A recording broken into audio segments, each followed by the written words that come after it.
Guys welcome back to Bikram tutorial. फिर से स्वागत करते हैं केमिस्ट्री के नेक्स्ट सेशन में। और जानते हैं कि मैं लगातार केमिस्ट्री का वीडियो दे रहा हूं। और अभी थ्योरी आज हम लोग चलेंगे। अभी चल रहे कौन सा चैप्टर? सॉल्यूशन। एक एक चैप्टर को हम लोग एकदम धड़ल्ले से खत्म करेंगे और एक भी चैप्टर को टफ नहीं लगेगा, इतना मैं बता देता हूँ। आज का जो टॉपिक हम लिए हुए हैं वो है आपका नंबर 1 राउल्ट्स लॉ। नाम सुने होंगे, राउल्ट्स लॉ। ठीक है, राउल्ट्स लॉ, राउल्ट्स लॉ। ठीक है, क्या है? Raoult's law. तो राउल्ट्स लॉ आप लोग वैसे जानते भी होंगे, राउल्ट्स लॉ आप लोग देखे भी होंगे। स्पेलिंग ऐसे RA भी लगेगा। ठीक है, RAOULTS apostrophe S. Raoult's law, Raoult's law क्या होता है इस पर हम बताने वाले हैं। दूसरा होगा elevation in boiling point, elevation in boiling point. And तीसरा नंबर है depression in freezing point, depression in freezing point. एकदम वही चीज बताएंगे जो सीधे एग्जाम में आएगा। आलतू फालतू चीजों से एकदम दूर रहें, टू द पॉइंट अभी फिलहाल पढ़े और नॉलेज को ज्ञान करें। जितना ज्यादा करेंगे नॉलेज ज्ञान, उतना ही आपके बन जाएंगे फैन। तो चलिए अभी हम लोग नंबर 1 राउल्ट्स लॉ बात करते हैं। तो हम लोग जब भी थ्योरी को लिखेंगे, जब भी कोई लॉ को लिखेंगे, तो हम लोग इस प्रकार से लिखेंगे, अकॉर्डिंग टू दिस लॉ। ध्यान देंगे, लिखेंगे एकदम अच्छा से लिखेंगे, अकॉर्डिंग टू दिस लॉ। ठीक है, अकॉर्डिंग टू दिस लॉ। और उसके बाद इन्वर्टेड कॉमास के अंदर में उस लॉ को लिखेंगे। तो इसका क्या हो जाता है, क्या हो जाता है जी? द वेपर प्रेशर, नाम सुने होंगे। The vapour pressure, vapour pressure का नाम सुने होंगे और इसका डेफिनेशन भी जानते होंगे। The pressure exerted by a liquid vapour is called vapour pressure. मतलब एक लिक्विड है और उसका वेपर जो बनता है उसके द्वारा जो प्रेशर लगता है that is called vapour pressure. Very easy ना, एकदम इजी, हर एक चीज इजी अगर आप है बिजी वही है। तो the vapour pressure of solution, of solution is equal to the, ध्यान देंगे एकदम, is equal to the product of, क्या हो जाता है? Product of vapour pressure of, क्या शॉर्ट में लिखे हैं, vapour pressure of pure solvent, pure solvent and mole fraction of, and mole fraction of pure solvent, pure solvent. ठीक है, यही हमारा क्या है? राउल्ट्स लॉ है। राउल्ट्स लॉ क्या कहता है? The vapour pressure of solution is equal to the product of vapour pressure of pure solvent and mole fraction of solvent या प्योर सॉल्वेंट। ठीक है, आप इसको मैथमेटिकली कैसे लिखेंगे वो सबसे इंपॉर्टेंट है। मैथमेटिकली इसका हम लोग फॉर्मूला निकालेंगे। मैथमेटिकली जो हो जाएगा, अब यहाँ पे हम लोग बता रहे हैं मैथमेटिकली क्या हो जाएगा। देखिए, वेपर प्रेशर ऑफ सॉल्यूशन को डिनोट करेंगे PS से। क्या डिनोट करेंगे? PS से। ध्यान देंगे, PS लगाने का बाद सॉल्यूशन दिमाग में रख लीजिएगा। PS इक्वल टू क्या हो जाएगा? P note. P note, P note मतलब प्योर, नॉट जीरो से, नॉट जीरो से, तो P नोट। और इनटू क्या हो जाएगा? हम लोग अगर पढ़े होंगे, हमारे लगातार वीडियो देखे होंगे, तो मोल फ्रैक्शन ऑफ सॉल्वेंट का हम लोग लेते थे XB। क्या लेते थे? XB। अगर हम यहाँ पे चाहें तो आप यहाँ पे वेयर लिख सकते हैं, where PS vapour pressure of solution. एकदम कहीं भी देखिए, घबराइएगा नहीं, आराम आराम से बता रहे हैं। देखिए, आराम आराम से बता रहे हैं, हराम करके नींद। आप लोग को क्या करना है, उसी तरह देखना भी है, आराम से देखना, समझना है। इन्हें हड़बड़ा के वीडियो को देख लिए कुछ भी नहीं समझ पाए, आराम से जहां भी दिक्कत होगी। केमिस्ट्री एकदम है मिस्ट्री, और हम मिलकर के बोले थे ना कि बना देंगे हिस्ट्री, और बनाने का पूरा प्रयास में लगे हुए हैं। केमिस्ट्री कुछ भी नहीं है टफ। अगर थोड़ा सा भी कॉपी आप ले लेते हैं रफ और उसमें घिस मिस लगातार प्रैक्टिस करते हैं, या एक प्रैक्टिस कूट ले लेते हैं। प्रैक्टिस कूट जो आप मिलता है वो व्हाइट वाला बोर्ड टाइप का रहता है, जिसपे आप ले जाते थे एग्जाम में जब 8वां 7वां में पढ़ते थे। अब तो वैसा जमाना रहा नहीं, तो अब उसमें आप लिख सकते हैं। मार्कर ले लीजिए, बढ़िया वाला मार्कर, 25-30 रुपया वाला, और ऑटोमैक का एकदम लिखते जाइए और इंक भरते रहिए, लिखते जाइए और उसको मिटाते रहिए। आराम से कपड़ा ले लीजिए, जैसे हम यहाँ पे लिए हुए हैं, आराम से इसी तरह व्हाइट बोर्ड रहता है, तो आप लिखते रहिए, प्रैक्टिस कर दे। जितना ज्यादा अभी से प्रैक्टिस करेंगे उतना ही ज्यादा आप खतरनाक बनते जाएंगे स्टूडेंट। और केमिस्ट्री में कौन कौन सा चैप्टर आपको टफ लगता है मुझे कमेंट करके बताइएगा, और शेयर कीजिए वीडियो। पूरे भारत में क्रांति ला देंगे केमिस्ट्री का। और नीट जेई सब आपको इजी लगने लगेगा अगर थोड़ा सा मेहनत आप करेंगे। एनसीईआरटी का पूरा निचोड़ निकाल दीजिए। तो vapour pressure of solvent solution हो गया, पी नोट आपका क्या बताए अभी, आप मेरे साथ भी बोल सकते हैं, वेपर प्रेशर ऑफ सॉल्वेंट हो गया, और एक्स बी क्या हो गया आपका, मोल फ्रैक्शन ऑफ सॉल्वेंट हो गया। तो ये तीन चीज पहले आपको पता होना चाहिए। लेकिन ये फॉर्मूला यूज नहीं करना है वहां पे जहां पे क्वेश्चन आएगा, आपको दूसरा फॉर्मूला यूज करना है जो अभी हम आपको आगे बढ़ाते हैं, क्योंकि उससे रिलेशन है। तो सबसे पहले ये इक्वेशन नंबर 1 हो गया, आप लिख सकते हैं इक्वेशन नंबर 1। तो फिर से एक बार राउल्स लॉ को रिपीट करवा देता ताकि एकदम दिमाग में आपका फिट हो जाए। The vapour pressure of solution is equal to the product of pure vapour pressure of pure solvent and mole fraction of solvent is called Raoult's law. यही राउल्स लॉ है, एकदम अच्छा से एकदम लिखिए, एकदम साफ स्पष्ट शब्दों में लिखिए, मैथमेटिकली कीजिए, मैथमेटिकल एक्सप्रेशन निकालिए, उसके बाद आपका राउल्स लॉ क्लियर होगा। राउल्स लॉ में आपका जो भी मार्क्स आएगा एकदम आपको मार्क्स मिलेगा, 100% मार्क्स कटता नहीं है। अब आगे बढ़ते इसी में, तो अभी तक हम लोग प्राप्त कर चुके हैं P S equal to, P S लिखे, P5 नहीं लिखे, P S equal to P nought into X B. इसको हम लिख सकते हैं P S by P note equal to हो जाएगा एक्स बी। ये हो जाएगा हमारा, हम दोनों तरफ से 1 को सब्ट्रैक्ट करते हैं, 1 is subtracting from both the side.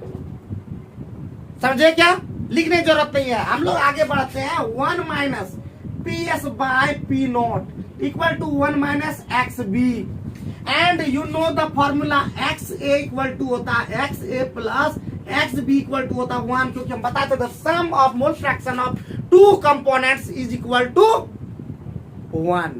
Mole fraction, sum of mole fraction of 3 components equal to 1। Clear है? If it is clear, then please comment me. Comment. Okay. So x equal to क्या होगा? x equal to था 1 minus xb. Therefore formula हो जाएगा p note minus ps by p note equal to हो जाएगा xa. And this is the final expression.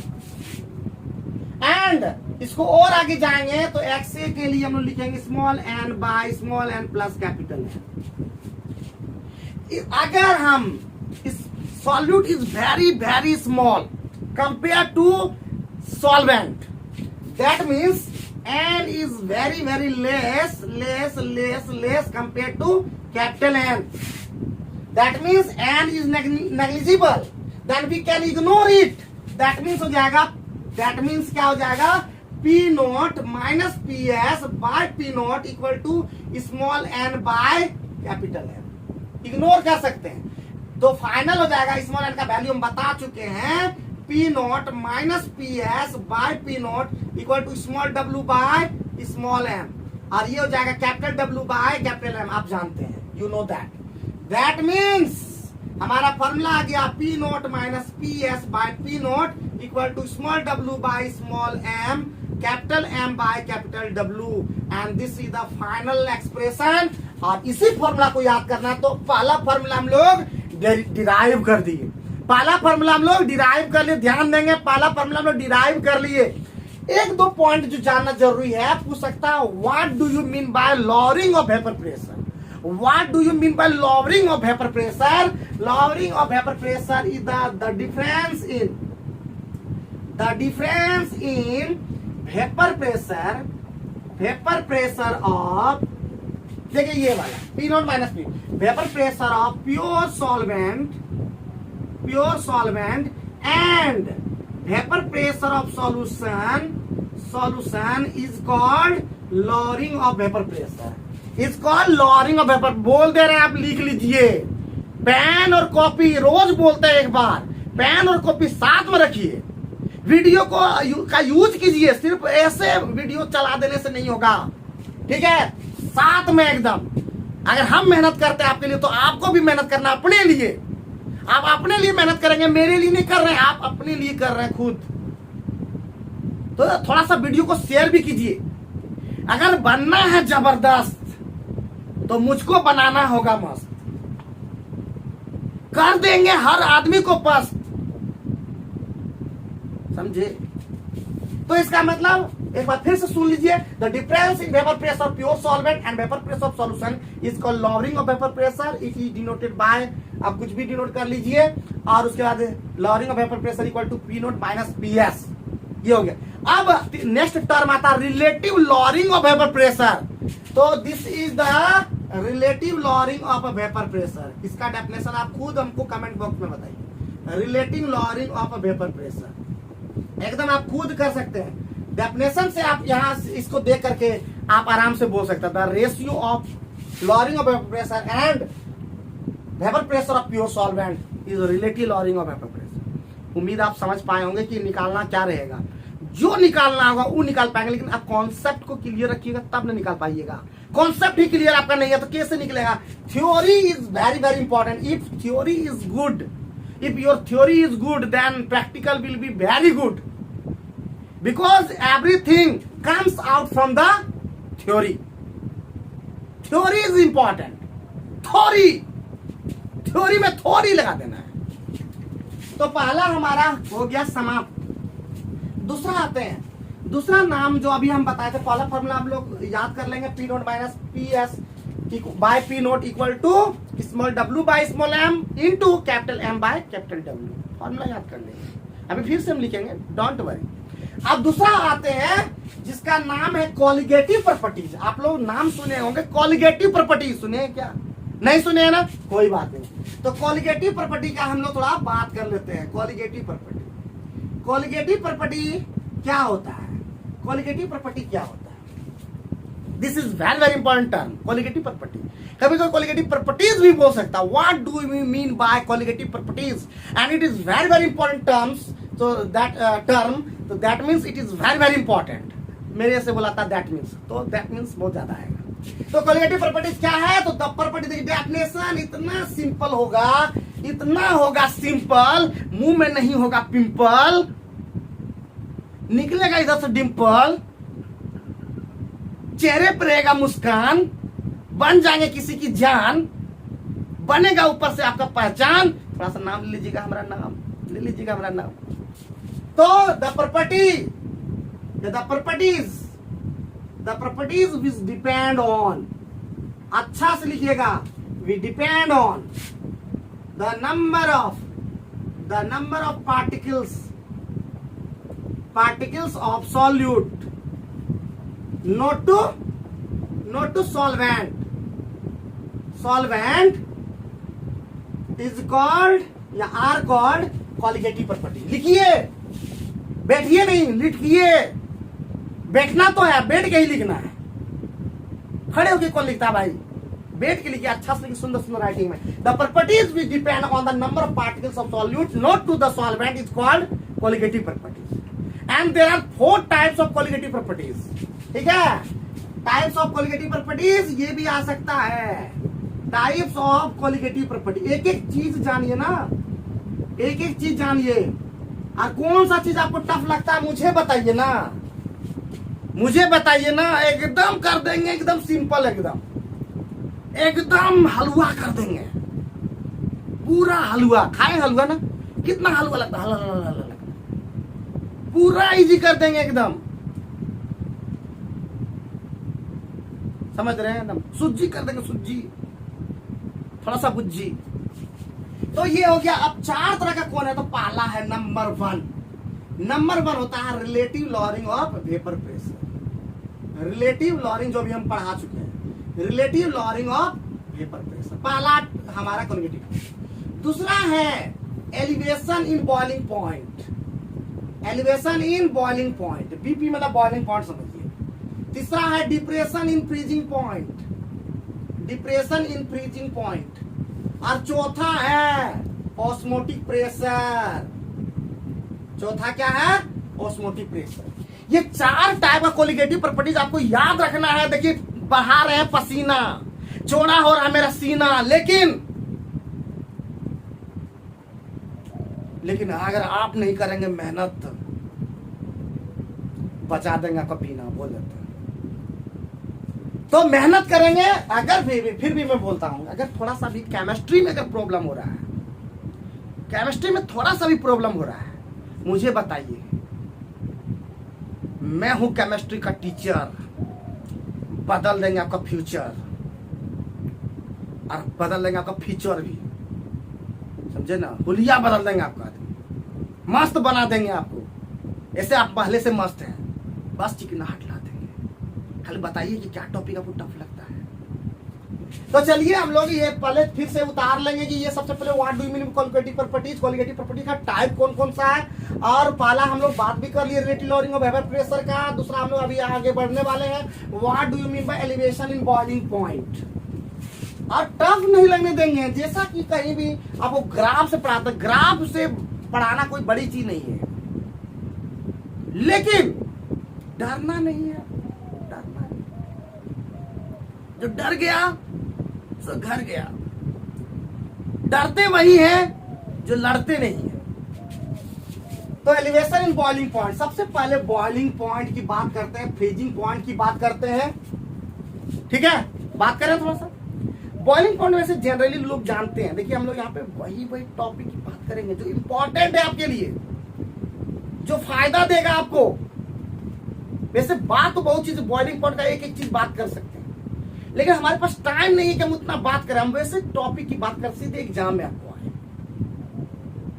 और नहीं आएगा समझ आइए, जो आएगा वो उसी से आएगा, बाहर से एक भी नहीं आएगा। ये दावा है, गारंटी है। मेरा 11 साल 12 साल का एक्सपीरियंस है मेरा इस चीज में, तो आपके लिए हम इतना झूठ तो नहीं बोलेंगे। बनाने वाले भी वही रहते हैं, जानते हैं कि कौन सा बनाने से आपको क्वेश्चन देने से होगा, क्योंकि वो सिलेबस के बाहर नहीं देगा भाई, जो रहेगा सिलेबस के अंदर से रहेगा। ठीक है, समझ रहे हैं बात, समझ रहे हैं ना बात। थोड़ा सा टाइम लेते हैं आपके लिए। केमिस्ट्री में देखिए, केमिस्ट्री में गप करना सबसे ज्यादा जरूरी है।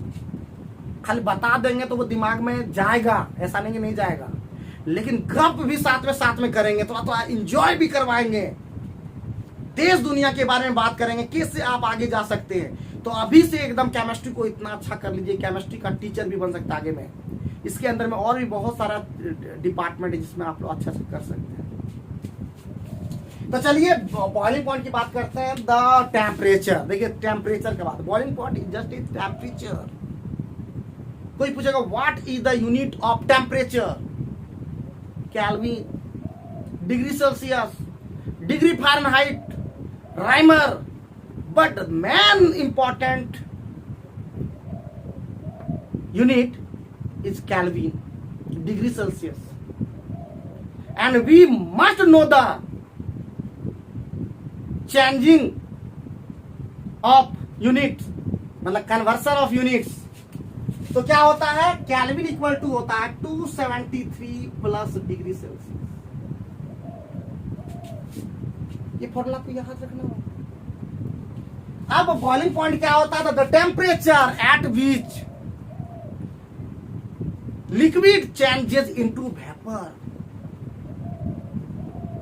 उसे हम लोग क्या बोलेंगे, बॉइलिंग पॉइंट बोलेंगे। ये जनरल डेफिनेशन था, लेकिन आज का डेफिनेशन जो आपके बुक में लिखा है, कमेंट करके मुझे बताइए। बताने का हम अभी बता सकते हैं, बट आप मुझे बताइए कि क्या होगा ग्राफ से। ये ग्राफ वाला अगर आप समझते हैं, ये है आपका एटमॉस्फेरिक एटमॉस्फेरिक प्रेशर, एटमॉस्फेयर है ये एटमॉस्फेयर बना है, उसी से रिलेटेड है आपका।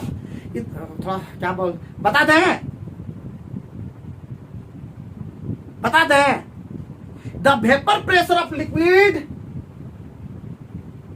इक्वल टू हो जाता है एटमॉस्फेरिक प्रेशर, वो टेम्परेचर ही कहलाता है आपका कौन सा, बॉइलिंग पॉइंट। तो डेफिनेशन इसको ढंग करके आपको मुझे लिख करके बताइए। तो बॉइलिंग पॉइंट हो गया। तो बॉइलिंग पॉइंट किसका किसका हो सकता है, एक सॉल्यूशन का हो सकता है। देखिए ये पहले है आपका सॉल्वेंट, सॉल्वेंट कैसा है, लिक्विड है, तो किसका बॉइलिंग पॉइंट होता है, लिक्विड का। दूसरा हो सकता है यहाँ पे, ये भी है लिक्विड, ये भी है लिक्विड, लेकिन इसके अंदर में सॉल्यूट मिलाया गया है, सॉल्यूट मिलाया गया, दैट मीन्स ये सॉल्यूशन है और ये प्योर है, तो इसका मतलब ये सॉल्वेंट है। सॉल्वेंट का जो वेपर प्रेशर बोलते हैं, सॉल्वेंट का जो बॉइलिंग पॉइंट मानेंगे वो T0B मानेंगे, और बॉइलिंग पॉइंट ये सॉल्यूशन का जो मानेंगे वो TSB मानेंगे। बाकी बुक में क्या माना है नहीं माना है उससे कोई फर्क नहीं पड़ता है, बट आपको समझ नहीं आना चाहिए कि क्या माने जो ज्यादा बेहतर हो जाए। ठीक है, तो चलिए हम लोग आगे बढ़ते हैं। अब यहां पे आती है कि what do mean by elevation in boiling point. Elevation in boiling point का मतलब, एलिवेशन मतलब बढ़ना, इंक्रीज करना। जैसे ही किसी भी, थोड़ा सा बता दे रहे हैं, क्वेश्चन भी आ सकता है, when solute is dissolved in solvent then boiling point increases. Then boiling point increases option में रहेगा, increases, decreases, does not change, या नन ऑफ दिस, या सेम, ऐसा भी रह सकता है। तो फिर से बोल दे रहा हूं, the boiling point of solution increases,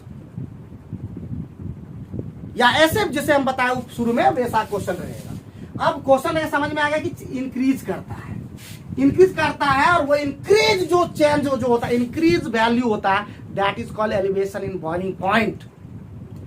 ठीक है, तो डेफिनेशन लिखते हैं, द डिफरेंस इन, यहां पे लिख देते हैं, the difference in boiling point of solution and boiling point of solvent is called elevation in boiling point. Elevation in boiling point. It is denoted by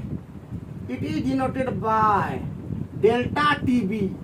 Delta TB is elevation in boiling point. Therefore delta TB equal to होगा T S B minus T naught B. This is the formula. समझ गए आप? समझ रहे हैं? होशियार बन रहे हैं? अगर होशियार बन रहे हैं तो एकदम समझ जाइए ये चीज।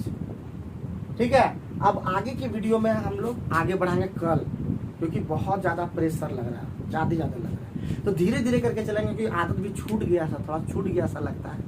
और जोश में, क्योंकि केमिस्ट्री हम पढ़ाते हैं जोश में, रहते हैं होश में, और आपको कर देंगे मदद। तो चलिए फिर मिलते हैं नेक्स्ट वीडियो के साथ। तब तो पढ़ते रहिए, लिखते रहिए, होशियार बनिए, एक बार ठान लिए कुछ करने का, नहीं रुक जाने का।